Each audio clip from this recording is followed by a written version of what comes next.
If this photo makes you uncomfortable, you are on the right side of history. What you are looking at is a photograph of unaccompanied migrant children inside the detention center in Fort Bliss, Texas, where they are quite literally in a playpen jail, okay, prison. They're literally placed in a playpen and told to stay there with nothing really, I guess some aluminum blankets. And if you look in the very back, you'll see that there are guards standing there. This is their childhood. And if you feel sick to your stomach, you are on the right side of history. But I need you to be aware of what is happening here because this situation could be coming to a town near you. Right now in the United States, the Department of Homeland Security is silently but very quickly creating a national network of concentration camps. And yeah, I'm going to use that phrase. There is no official list. There is no official map. There is not a single announcement, and I will tell you, I do not see this in the mainstream media. It was Rachel Maddow's show tonight on MS Now, which is basically the only mainstream anything I touch anymore on Monday nights, where I learned about this. And so I thought I would do a deep dive, and boy, did I see just how big these plans are. Based on the research I have done, it is clear they are using warehouses, and there are roughly, an approximate guess would be around 23 of these warehouses that are already in the works or are somewhere in the process. Why are they choosing warehouses? Well, because A, you can avoid scrutiny. Everything is indoors. And so instead of building a brand new prison in which you see it kind of built from the ground up, this is a literal box where no one can see in. There is no lengthy approval process and no meaningful public debate, although you will see when I offer a solution to you that is changing a little bit.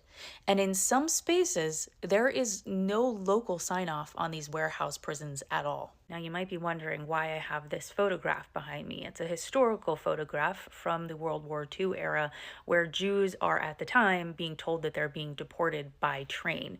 Well, the eerie fact about these concentration camp warehouses that are being built in the United States is that many of them sit on or near train tracks. Why is that? Because you can move people in and out with very limited detection. It does not draw attention to what is going on. So like I said, there are approximately 23 of these warehouse concentration camps that are somewhere in the process of being created. That said, that's not where the story ends, unfortunately. Unfortunately, through leaked planning documents, which are filed with towns, cities, districts, counties, etc., we have discovered that there are plans for what they're calling mega centers.